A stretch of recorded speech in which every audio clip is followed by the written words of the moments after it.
vous ne devinerez jamais ce qui s'est passé lors du dernier match entre Manchester City et Arsenal.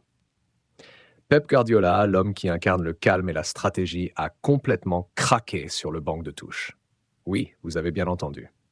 Lors de ce choc explosif de Premier League marqué par des tensions incroyables, Manchester City n'a pas réussi à faire mieux qu'un match nul, 2 buts partout.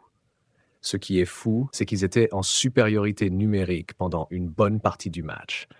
On aurait cru qu'ils allaient tout écraser. Et pourtant, Arsenal, menant déjà 2-1 avant l'expulsion de Leandro Trossard, a réussi à tenir bon.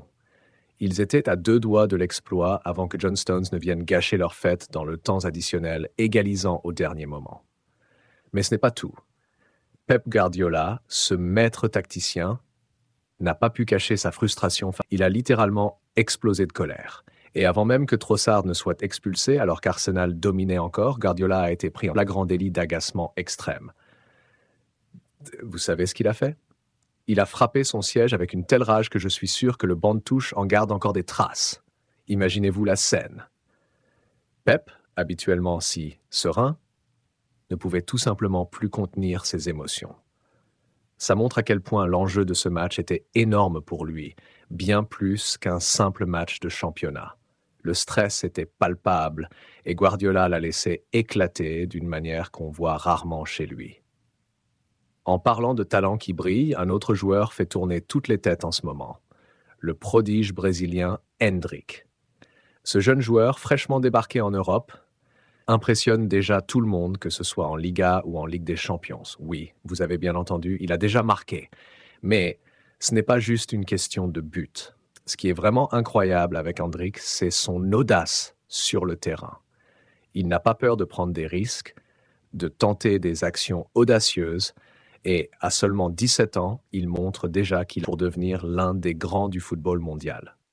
Si vous aimez cette vidéo et que vous voulez plus de contenu exclusif sur vos joueurs préférés, n'oubliez pas de liker la vidéo et surtout abonnez-vous à la chaîne. Ça nous aide énormément à continuer à vous offrir du contenu de qualité chaque semaine. Revenons à Endrick, ce prodige qui fait déjà l'objet de toutes les spéculations.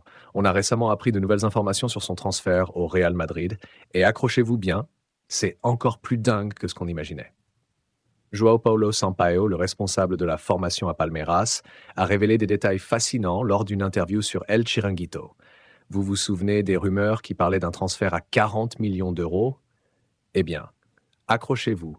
Le montant total pourrait atteindre 72 millions d'euros, bonus inclus. Oui, vous avez bien entendu, 72 millions d'euros pour ce jeune talent. Et ce n'est pas tout. Parmi les bonus, certains sont tout simplement fous. Le Real Madrid a déjà dû verser 1,5 million d'euros juste pour la première sélection d'Endrick avec l'équipe nationale du Brésil. Et ce n'est que le début. Ce qui est encore plus intéressant, c'est que le Real doit aussi payer 1,5 million d'euros à chaque fois qu'Endrick inscrit 5 buts avec leur maillot. Et ça, jusqu'à ce que la somme totale atteigne les 60 millions d'euros.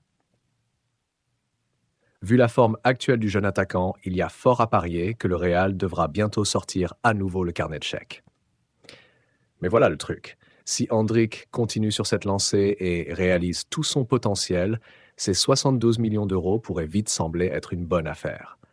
Car soyons honnêtes, ce gamin a tout pour devenir l'un des plus grands noms du football dans les années à venir. Entre son talent, sa mentalité et l'encadrement dont il bénéficie au Real Madrid, Endrick pourrait bien être la future étoile qui va dominer les terrains européens. Alors, que pensez-vous de tout ça? Pensez-vous que le Real Madrid a fait une bonne affaire avec Endrick?